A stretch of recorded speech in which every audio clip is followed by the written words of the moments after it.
আজকে আমি রান্না করব চিংড়ি মাছ, টমেটো দিয়ে চিংড়ি মাছ ভুনা করব। তো প্রথমে সব কিছু কেটে নিয়েছি, যে ধনিয়া পাতা কুচি করে নিয়েছি, তারপরে টমেটো কুচি করে নিলাম, কাঁচামরিচ, পেঁয়াজ কুচি, চিংড়ি মাছটা কুটে ভালো করে ধুয়ে পরিষ্কার করে নিচ্ছি। এরপরে চিংড়ি মাছটা একটু ভেজে নিব, হালকা হলুদ আর লবণ দিয়ে তেলে একটু ভেজে নিব। তোমার ভাজাটা প্রায় শেষের দিকে, চিংড়ি মাছটা একটু ভেজে নিলে ভালো হয়।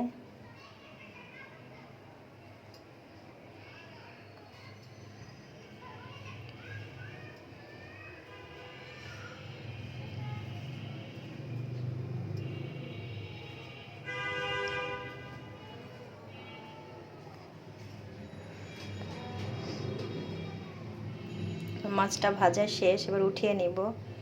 উঠিয়ে আমি তেলের মধ্যে রসুন কুচি, পেঁয়াজ কুচি দিব। রসুন আর পেঁয়াজটা লাল লাল করে একটু ভেজে নিব।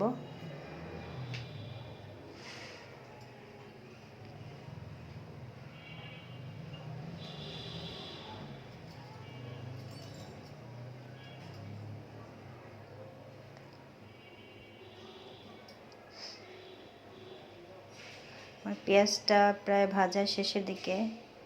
এরপর আমি এটার মধ্যে একে একে সব মশলা অ্যাড করে দিব। প্রথমে লবণ দিয়ে দিলাম, পরে হলুদ গুঁড়া, মরিচ গুঁড়া, জিরার গুঁড়া, ধনিয়া গুঁড়া, সব মশলা দিয়ে একটু ভেজে নিব।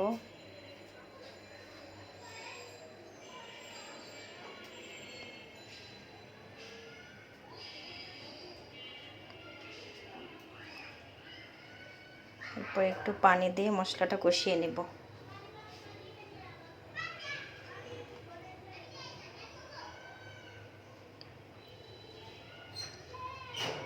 পরে দিয়ে দিলাম টমেটো কুচি।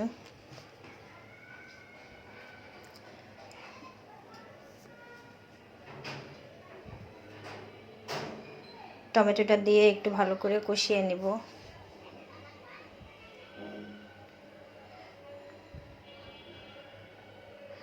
টমেটোটা একটু ভাজা ভাজা হয়ে গেছে, এরপরে চিংড়ি মাছটা অ্যাড করে দিব। চিংড়ি মাছটা দিয়ে একটু ভালো করে কষিয়ে নিব।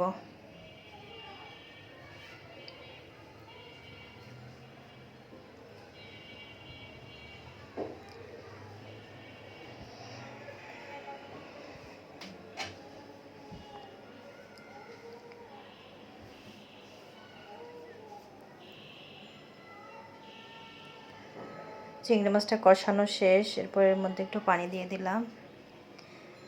চিংড়ি মাছ পছন্দ করে না মনে হয় না এমন কোনো মানুষ আছে, সবাই চিংড়ি মাছটা পছন্দ করে। আমারও অনেক ভালো লাগে, আমার মেয়ে তো তার কোনো কথাই নেই চিংড়ি মাছ পেলে।